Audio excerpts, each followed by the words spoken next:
దయచేసి న్యాయ సూత్రాల ప్రకారం కానీ యూజీసీ నిబంధనలు వేరే చోట్ల అడ్డు రాలేదు, ఇక్కడ కూడా అడ్డు రావు. ఇదే విషయాన్ని మేము ఆర్ట్స్ కాలేజీలో సెమినార్ పెట్టినప్పుడు జస్టిస్ సుదర్శన్ రెడ్డి గారు రిటైర్డ్ సుప్రీంకోర్టు జడ్జి గారు ఏం చెప్పినారు, వీళ్ళను రెగ్యులర్ చేయడానికి ఎలాంటి న్యాయపరమైన అడ్డంకులు లేవని చెప్పినారు. 20-25 సంవత్సరాలు 30 సంవత్సరాలుగా మేము పనిచేస్తున్నాము. మమ్మల్ని కాదని మీరు రిక్రూట్మెంట్ చెయ్యొద్దు, మమ్మల్ని రెగ్యులర్ చేసిన తర్వాత మేము అలాంటివి చెయ్యొద్దని చెప్పి చాలా సీరియస్ కామెంట్ చేసినా కూడా ప్రభుత్వాలు పట్టించుకోవడం లేదు. ప్రభుత్వాలు ఏం చెప్తున్నాయి, ప్రతిపక్షం ఉన్నప్పుడేమో మేము రెగ్యులర్ చేస్తున్నాం, ఈ సమస్య పట్టించుకుంటున్నాం. పటిష్టం కావాలా, ఆ పటిష్టం చేయడంలో భాగంగా వీళ్ళు 20 ఏళ్ల నుంచి మనకు ఉన్నారు.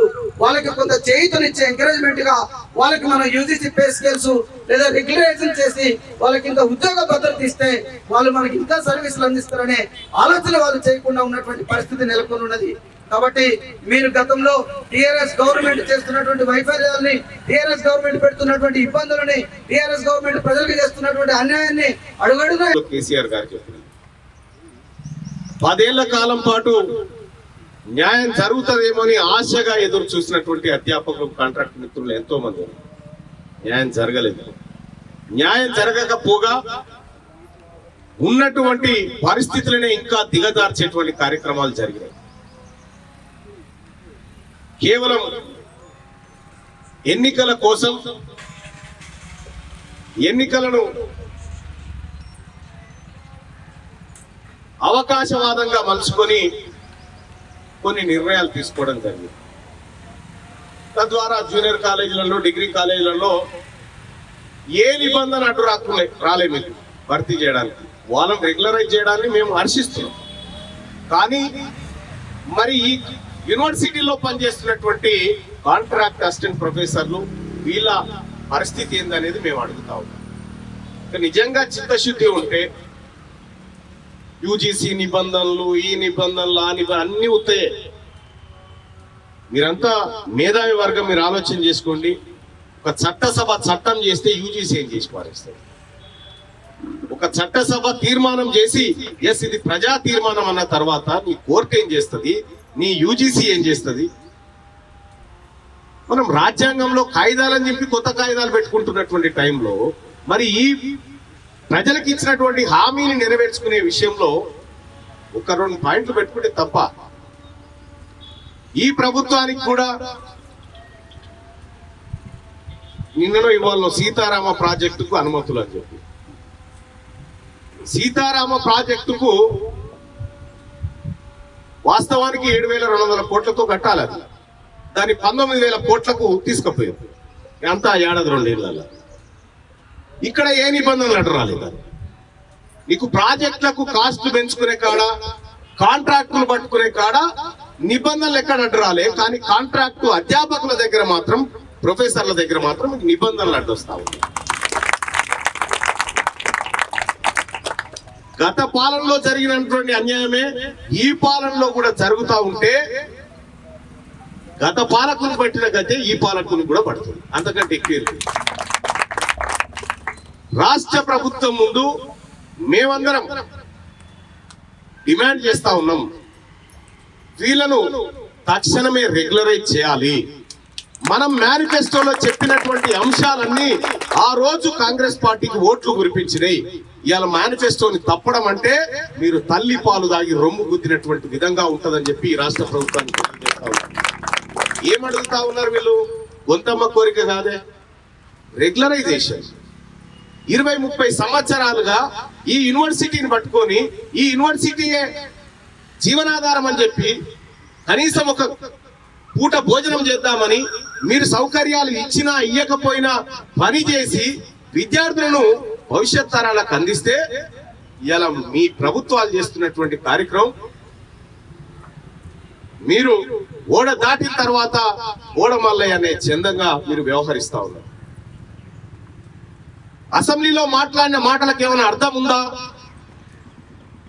మీ మాటకే వాల్యూ లేకపోతే, మీ మాటకే విలువ లేకపోతే మిమ్మల్ని మా నాయకులుగా మేము ఎట్లా విశ్వసిస్తాం? ఇంకెన్ని రోజులు కావాలి? ఎన్ని రోజులు కావాలి? వీళ్ళు ఉత్తమమైనటువంటి అన్ని అర్హతలు కలిగినటువంటి ఉపాధ్యాయులను నిరూపించుకోవడానికి 30 ఏళ్ళు సరిపోలేదా? రోస్టార్ పాయింట్లు కుదురుతలేవు, డిగ్రీలో కుదురుతాయి, కానీ యూనివర్సిటీకి వచ్చేసరికి కుదిరాయి.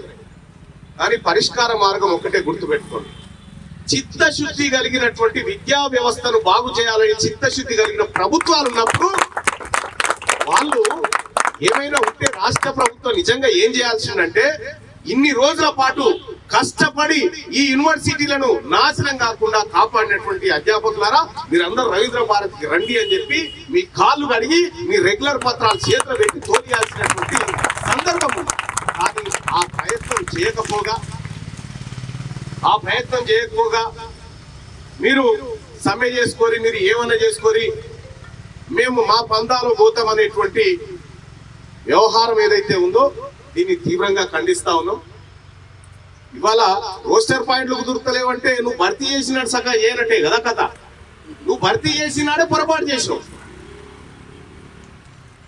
ఇవాళ అందరూ 99% పిహెచ్డీలు చేశారు, 99% పిహెచ్డీలు చేసి ఉన్నారు. వాస్తవానికి కూడా మీరు అందరికి చదువు చెప్పారు కానీ మా రాజకీయ నాయకులకు చెప్పలేదు.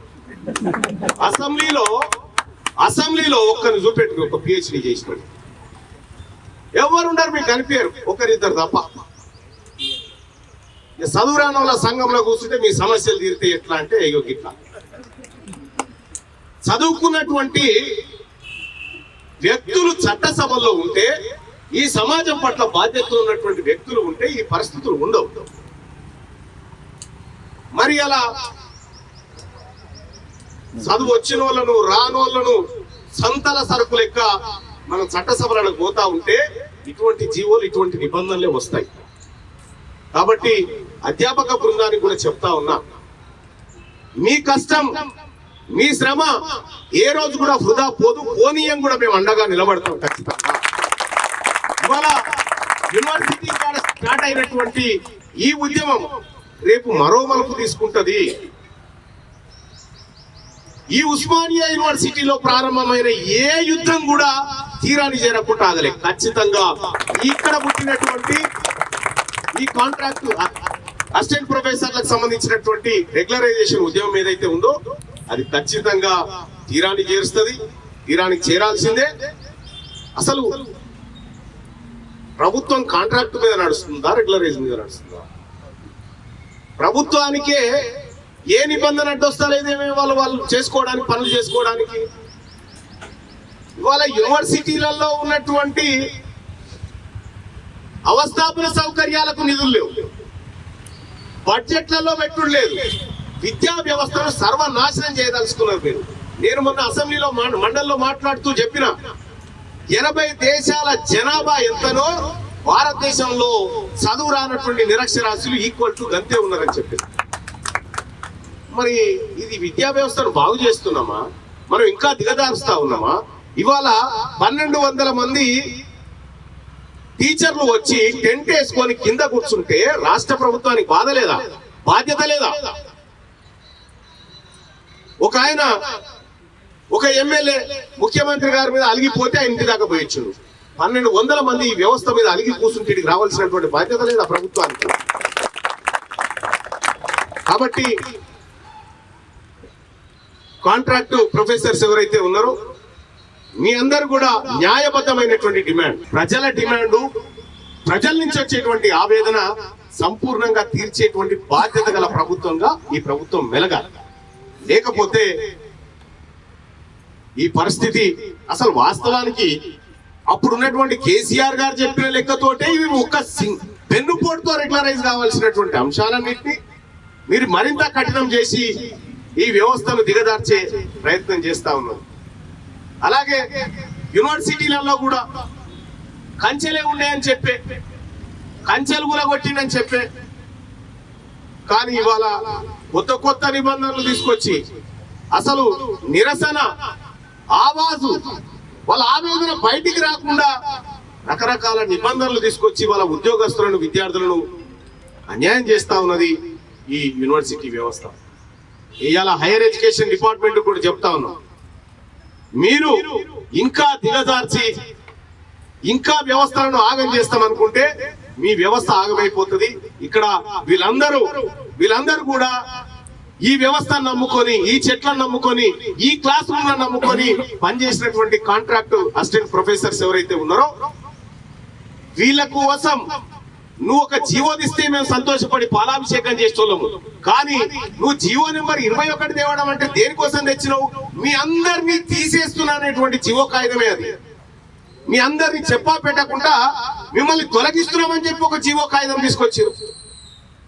ఈ జీవోని ఎట్టి పరిస్థితుల్లో పౌర సమాజం అంగీకరిస్తలేదు. అది జీవో కాదది, అది చిత్తు కాగితం. నువ్వు పిలవాల్సింది జీవో తీసినప్పుడు ఇక్కడి నుంచి అధ్యాపక బృందాన్ని పిలిచి కాంట్రాక్టర్ల సమస్యలు ఏంటి అని కూర్చోబెట్టి వాళ్ళ నుంచి సహాయకమైనటువంటి డిమాండ్ వస్తే తీసుకొని పరిష్కార మార్గం చూపిన తర్వాత ముందుకు పోవాలి. ఇవాళ ఈ రిక్రూట్మెంట్ ను అడ్డుకుంటున్నారని చెప్పి అధ్యాపక బృందం మీద ఓ ఆరోపణలు చేస్తా ఉన్నారు. అయ్యా, మేము కాళేశ్వరాన్ని కూడా అడ్డుకున్నాం, ఆగిందా? మీరు చేసేటువంటి అనేక ప్రాజెక్టులను అడ్డుకునే ప్రయత్నం చేసినాం, ఏది ఆగలేదే? మరి ఇదొక్కటి ఆగిందా? వీళ్ళను పూచిగా చూపెట్టి, వీళ్ళను ప్రజాక్షేత్రంలో దోషులుగా చూపెట్టి మీరు రిక్రూట్మెంట్ పోతామంటే అది మంచిది కాదు. నేను ఇక్కడ ఉన్నటువంటి అధ్యాపక బృందానికి కూడా హామీ ఇస్తా ఉన్నా, మీ అంశాన్ని మొదటి ప్రాధాన్యత అంశంగా రేపు మండలిలో తీసుకుంటా. ఈ అంశం పట్ల చిత్తశుద్ధితో మేమంతా పనిచేస్తామని చెప్పి తెలియజేస్తా ఉన్నా. అలాగే మీకు కూడా మా వంతుగా ఆత్మస్థైర్యాన్ని నింపే కార్యక్రమం చేయాలి. ఇవాళ ఈ ప్రభుత్వం మీకు అన్యాయం చేసినా, ఇవాళ ఈ ప్రభుత్వం గాని ఈ పాలకులు మీకు అన్యాయం చేసినా ఖచ్చితంగా భవిష్యత్తులో మీ శ్రమకు తగ్గ ఫ్రూట్స్ మీకు అందించేటువంటి దిశగా మేము ముందుకు పోతామని చెప్పి తెలియజేస్తాం. 30 ఏళ్ల పాటు పని చేయించుకొని ఇలా నాకు సంబంధం లేదని నిలబడితే ఎక్కడికి పోవాలి? వాళ్ళ పిల్లలేంది, వాళ్ళ కడుపు ఏంది, వాళ్ళకు 2 పూటల అన్నం తినేటువంటి శక్తిని నువ్వు లాగేసుకుంటా ఉన్నావంటే ఏం సన్నబియ్యం అడగలేదు మీరు. వాళ్ళ శ్రమకు తగ్గ ఫలితాన్ని అడిగి ఈ రాష్ట్ర ప్రభుత్వానికి నేను కూడా లేఖ రాస్తా. పోయిన తర్వాత కనీసం ఇయ్యాల్సినటువంటి బేసిక్ పేల దగ్గర నుంచి ఆ హెచ్ఆర్ఏలు ఏమున్నాయి అవి ఇవ్వండి. ఆ తర్వాత మీరు రిక్రూట్మెంట్ కు ఎట్లా సహకరించాలని చర్చలు జరపండి అని చెప్పి తెలియజేస్తా ఉన్నాను. కానీ అల్టిమేట్ డిమాండ్ మాత్రం రెగ్యులరైజేషనే. అల్టిమేట్ డిమాండ్ ఒకే ఒక్క డిమాండ్ రెగ్యులరైజేషనే. కాబట్టి ఆ రెగ్యులరైజేషన్ చేయాలని చెప్పి మా తరఫున, మా పౌర సమాజం తరఫున కూడా మేము మరింత ఒత్తిడి పెంచుతామని చెప్పి ఈ సమావేశానికి మేము హామీ ఇస్తా ఉన్నాము. ఏ కష్టం వచ్చినా అధ్యాపక బృందానికి, కాంట్రాక్ట్ అధ్యాపక బృందానికి ఏ కష్టం వచ్చినా మేము అందుబాటులో ఉంటాం. మీరు ఎక్కడ మీకు ఇబ్బంది జరిగినా మేము అందుబాటులో ఉంటాం. అలాగే యూనివర్సిటీ వీసీ గారు చెప్తా ఉన్నా, మీకు తెలుసో తెలియదో ఈ భారతదేశంలో ఉన్నటువంటి ప్రతి షాప్ ఏదైతే మాల్స్ షాప్ ఉంటుందో బయట నుంచి పోయే వాళ్ళు అందులో ఉన్నటువంటి టాయిలెట్ ను వాడుకునే నిబంధనలు ఈ యూనివర్సిటీ మన యూనివర్సిటీలో మహిళలు దూరం నుంచి వస్తే ఈ ఎండకు తట్టుకోలేక వాళ్ళు మొహం కడుక్కోవడానికో దేనికోసం పోతే మీరు బారికేడ్లు పెట్టి వాళ్ళని అడ్డుకోవడం అంటే మీరు ఒక రకంగా భారత రాజ్యాంగం ఇచ్చినటువంటి హక్కులను కాలరాస్తా ఉన్నారు. ఇది మంచిది కాదు, ఇది మంచిది కాదు. అందుకోసమే రాష్ట్రంలో ఉన్నటువంటి యూనివర్సిటీల్లో ఈ కాంట్రాక్ట్ అధ్యాపక బృందం పైన ఏవైతే మీరు నిర్బంధాలు పెడుతున్నారో వెంటనే వాటిని ఉపసంహరించుకోండి. స్వేచ్ఛాయుత వాతావరణంలో నిరసన తెలిపేటువంటి హక్కు వాళ్ళకి ఇవ్వండి. అలాగే వీలైతే మీకేమైనా వీలైతే మీ హైయర్ ఎడ్యుకేషన్ కి ఓ రిపోర్ట్ పంపి ఇలా న్యాయబద్ధమైన డిమాండ్ అని చెప్పి చెప్పాల్సిందిగా యూనివర్సిటీ వీసీలను అలాగే వీళ్ళందరూ కూడా కోరుతా ఉన్నాం. ఇంకా ఇవాళతో 8 రోజులే కాదు, ఇది 800 రోజులైనా ఇది ఇలాగే ఉంటది. ప్రభుత్వం నిర్దిష్టమైన నిర్ణయం తీసుకునే వరకు ఈ సమ్మె, ఈ మహాధర్నా కొనసాగుతూనే ఉంటదని చెప్పి తెలియజేసుకుంటూ మీ అందరికీ తీన్మార్ మల్లన్న మీ సోదరుడు అండగా ఉంటాడని చెప్పి తెలియజేసుకుంటూ సెలవు తీసుకుంటూ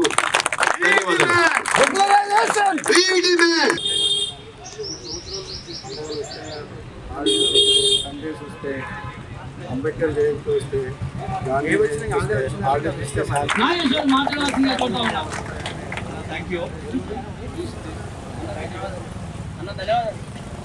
ముందుగా ఈ యొక్క కార్యక్రమానికి చేసినటువంటి బహుజన ఉద్యమ బిడ్డ తీన్మార్ మల్లన్న గారికి ఆర్థిక శుభాకాంక్షలు తెలియజేస్తున్నారు. ఒక పిటిషన్ ఇవ్వడం జరిగింది సార్. అదే విధంగా వారికి కూడా అకాడమిక్ ఇయర్ మాత్రమే కాకుండా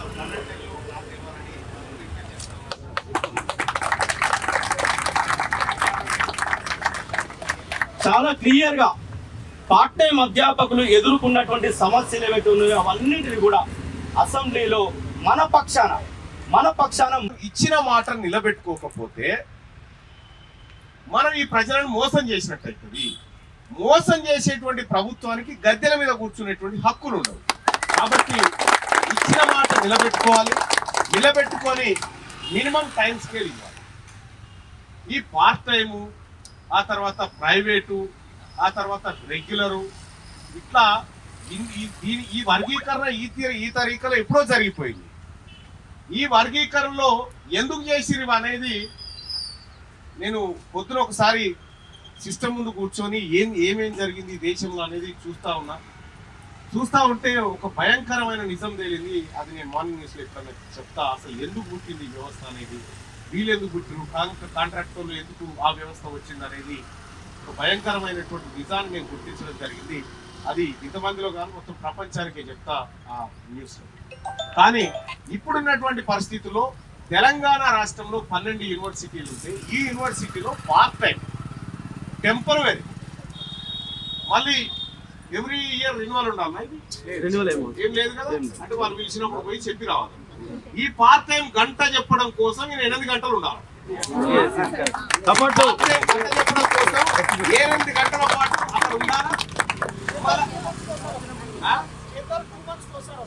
జీతాలు 2 నెలలకోసారి. రోజువారీ కూలి కూడా గిట్టుబాటు కాదు. 350 రూపాయలు. ఇక్కడ ఉపాధి హామీ కూలీలకు పోయేటోళ్ళకు కూడా ఒక లెక్క ఉంది. ఇగో ఇంత పని చేస్తే ఈ రోజు ఇంత వేతనం పడుతుందని. ఎంత వస్తుందో తెలియదు, ఎప్పుడు వస్తుందో తెలియనటువంటి part time highly educated person బతుకు. అందుకోసమే హైలీ క్వాలిఫైడ్. మీ అందరు కూడా దాదాపు పిహెచ్డీలు ఉన్నటువంటి సెట్లు ఉన్నటువంటి వాళ్ళు. మీ అందరికీ ప్రభుత్వం హామీ ఇచ్చి మినిమం టైం స్కేల్ ఏదైతే ఇవ్వాలని మేనిఫెస్టోలో పెట్టిందో దాన్ని తక్షణమే అమలు చేయాలని చెప్పి మీ తరఫున రాష్ట్ర ప్రభుత్వాన్ని మళ్ళీ డిమాండ్ చేస్తాను. రెండో విషయం ఏంటంటే ఈ పార్ట్ టైం వ్యవస్థకు ముగింపు పలకాలి. పార్ట్ టైం వ్యవస్థకు ముగింపు పలికి ఇప్పుడు ముఖ్యమంత్రి గారు, నేను అందరం కూడా ఇప్పుడు ప్రభుత్వ ఉద్యోగులు. ముఖ్యమంత్రి గారు సచివాలయానికి వచ్చినప్పుడే తీసుకోవాలి అవర్లీ బేసిక్ జీతం అంటే ఓకేనా? దానికి ఓకేనా?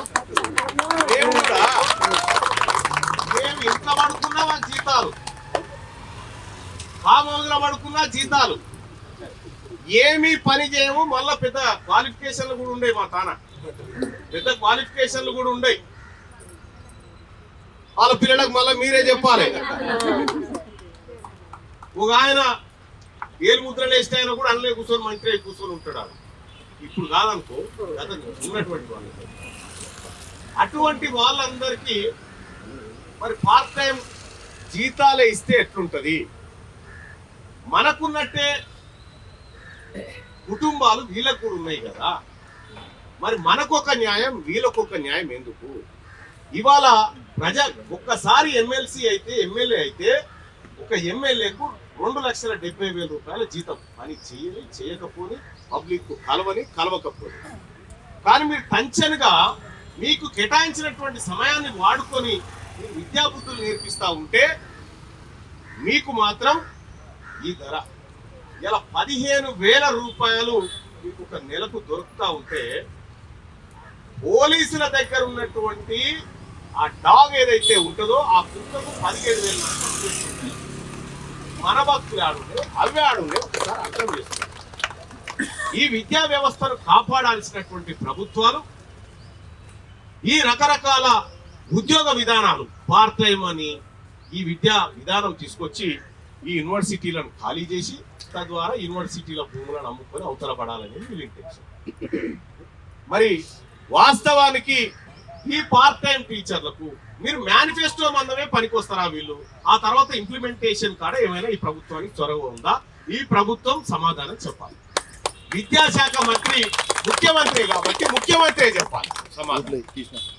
ఈ కాంగ్రెస్ పార్టీ మేనిఫెస్టోలో ఇచ్చినటువంటి అంశం తప్పు అని అదన్న ప్రకటన చేయాలి. లేదంటే వీళ్ళనన్నా మినిమం పే స్కేల్ ఇచ్చి బేసిక్ పే ఇచ్చి టైం స్కేల్ ఇచ్చి వీళ్ళను ఆదుకోండి. కాబట్టి నేను పిటిషన్ ఇవ్వడం తోటి ప్రభుత్వం ముందట ప్రతిపాదన పెట్టడం తోటి నా పని అయిపోయింది అనుకోండి. నా దగ్గర కూడా మీరందరూ ఎవరు రాలేదు, కానీ నా బాధ్యత అది. ఎందుకంటే మీరు ఓట్లేస్తే నేను గెలిచాను, మీరు ఓట్లేస్తే గెలిచాను. నేను 100 సార్లు చెప్పినా నేను లీడర్ను కాదు, మీ జీతగాడిని చెప్పిన. మీ పని చేయాలి, నేను మీరు ఇచ్చినటువంటి అవకాశం ద్వారా మీకు పని చేయాలి. అప్పుడే నేను తీసుకునేటువంటి జీతానికి కానీ ఒక ఏది న్యాయం అనేది ఉంటుంది. ఏ పని చేయకుండా ఏము మనం తినలేము, తిన్నా కూడా అది అరగదు. అందుకోసమే మీరు గత ప్రభుత్వాలను చూసారు, ఒకటే పెన్ను పెడుతాను రెగ్యులరైజ్ చేస్తానని గతంలో ఒక ఆయన చెప్పేసి ఆయనను 10 ఏళ్ళు చూసినాం. ఇప్పుడు మేనిఫెస్టోలో పెట్టి మినిమం పే స్కేల్ ఇస్తామని వీళ్ళు సపోర్ట్ చేస్తలేరు. పైపెచ్చు ఇంకా ఈ వ్యవస్థ ఉంటుందో పోతుందో, ఈ ఉద్యోగమైనా ఉంటుందో పోతుందో తెలియనటువంటి పరిస్థితి. ఉద్యోగ భద్రత నేను గతంలో చెప్పిన, ఈ ముఖ్యమంత్రి చివరి ముఖ్యమంత్రి, నెక్స్ట్ ముఖ్యమంత్రి బీసీ వర్గాల నుంచి వస్తాడని చెప్పిన. అట్లయితే మళ్ళీ అని చెప్పిండు. మరి నీ ఉద్యోగానికి భద్రత కావాలి కానీ ఈ ఉద్యోగులకు భద్రత అవుతా? ఈ పార్ట్ టైం కార్మికులకు, పార్ట్ టైం లెక్చరర్లకు ఉద్యోగ భద్రత అవుతా? భద్రత అనేది ప్రతి పౌరునికి ఉండాలి, ఈ దేశం ప్రతి మనిషికి ఉండాలి. ఇవాళ ముఖ్యమంత్రి గారికి ఉన్నటువంటి హక్కులన్నీ కూడా ప్రతి పేదవాళ్ళకు ఉండాలి. ముఖ్యమంత్రి గారి ఆయన శరీరంలోకి ఏ రకమైన ఆహారం పోతుందో వీళ్ళకు కూడా అదే రకమైనటువంటి ఆహారం పోవాలి. సో ఆ దిశగా చర్యలు తీసుకోవాలి. ఈ ఉపాధ్యాయులను ఉపయోగించుకొని, ఈ ఉపాధ్యాయుల ఆశల మీద నీళ్లు చల్లుతూ ఎవరైనా మీకు వ్యతిరేకంగా పోతే ఖచ్చితంగా మేమైతే ఇస్తా ఉన్నాం హామీ. తీర్మార్మలనగా మీ సోదరుడిగా హామీ ఇస్తా ఉన్నా, నేను మీకు అండగా నిలబడతా. మీ పోరాటానికి, మీరు చేస్తున్నటువంటి పోరాటానికి మేము ఎప్పుడు బాసటగా ఉంటామని తెలియజేస్తా ఉన్నా. అలాగే యూనివర్సిటీ వీసీ గారు కూడా చెప్తా ఉన్నా, ఈ గడికోపారి టెంటెత్తపోడు, గడికోపారి వీళ్ళని ఇబ్బంది పెట్టుడు, వీళ్ళని నిరసన చేసుకునేటువంటి హక్కును కాలరాసేటువంటి హక్కు మీకు లేదు. ఫస్ట్ మీరు తాత్కాలికమైనటువంటి వీసీ, పర్మనెంట్ వీసీ కాదు, మొత్తం ఐక్యరాజ్యం ఉండరు. పాలకుడి విశ్వాసం ఉన్నన్ని రోజులు ఉంటారు, అంతకంటే ఎక్కువేం లేదు. కాబట్టి వీసీ గారు మీరు కూడా పార్ట్ టైం గా మారకండి. మీరు 4 కాలాల పాటు చల్లగా ఉండాలంటే ఈ టెంట్లు చల్లగా ఉండాలి. వీళ్ళకి ఏ ఇబ్బంది లేకుండా ఇక్కడ ఉన్న సౌకర్యాలు వాడుకునే విధంగా ఉండాలి. నేను కూడా వీసీ గారికి కాల్ చేసి మాట్లాడి చెప్పి ఈ టెంట్లు, ఈ సమస్యల విషయం ఏదైతే ఉందో వీసీ గారు చేయాల్సిన పని ఏంది. ఇక్కడ నా ప్రిమిసెస్ లో ఒక ధర్నా జరుగుతూ ఉంది.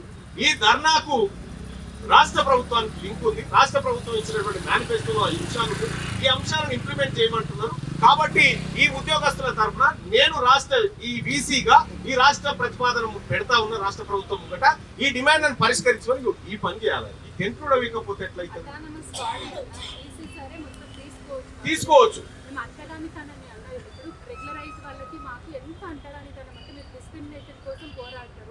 మేము 1 క్లాస్ కోసం వెళ్తాం కాలేజ్ కి.